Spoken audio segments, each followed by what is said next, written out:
We have a 75-year-old gentleman who was diagnosed with multiple myeloma. He initially got treatment with lenalidomide and dexamethasone for about 9 months, and then, due to his own preference, stopped the therapy.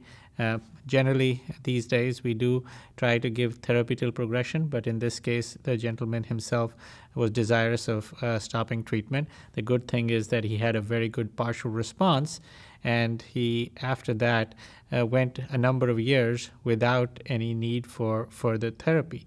And he once again started showing evidence of some fatigue and some constitutional symptoms, and thereafter a workup showed that his disease was starting to progress with some mild anemia and also back pain, new compression fractures. So this is a situation where we know that the patient is going to probably require treatment. He underwent a bone marrow biopsy again, and as expected, demonstrated a number of plasma cells in excess of normal, and thereafter he also had chromosomal testing done, and that showed that he had this adverse 17p deletion abnormality. The treatment for multiple myeloma has certainly evolved both for the transplant eligible and the transplant ineligible patients. For transplant ineligible patients, we've certainly come a long ways from the era when we used to give these patients melphalan and prednisone. We went through a period where people tried to improve upon the melphalan and prednisone standard by adding a third drug, melphalan prednisone thalidomide, melphalan prednisone Revlimid, melphalan prednisone Velcade, have all shown benefit over melphalan and prednisone. But it was always felt that melphalan was a drug that, if we could do away with, would be best, given its unpredictable response, somewhat delayed response, and its toxicity. So I think that the trial that was done a few years ago, called the FIRST trial, where lenalidomide and dexamethasone was compared to a standard of melphalan, prednisone, and thalidomide, and continuous therapy with lenalidomide and dexamethasone till progression proved to be superior, led to a new standard being established for transplant-eligible patients. Since that time, there have certainly been other studies that have been done and reported. We know that in patients who are deemed transplant ineligible but still in reasonably good shape for treatment, often we will give them still a 3-drug regimen these days, and one of the more popular ones is the 3-drug regimen of bortezomib with lenalidomide and dexamethasone.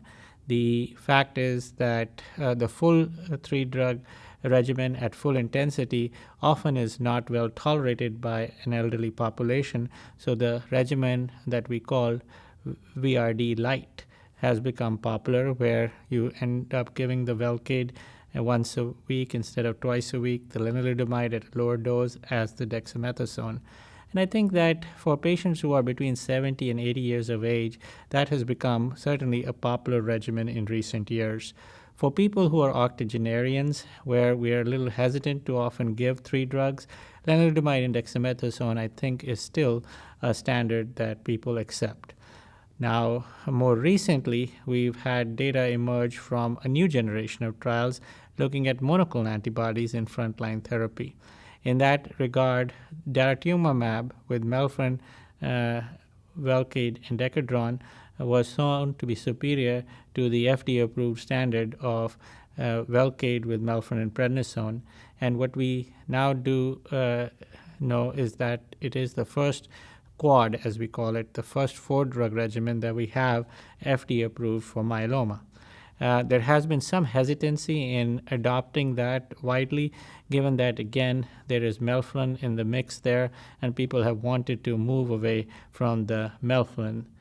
We also know that at the American Society of Hematology meeting in December 2018, we had a presentation that showed that the 3-drug regimen of daratumumab with Revlimid and Decadron was superior to the 2-drug regimen of Revlimid and Decadron.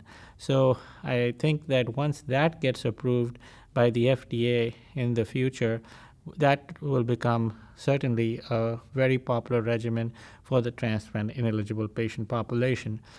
There are a number of other trials that are ongoing that will also be reported in the near future that are eagerly awaited.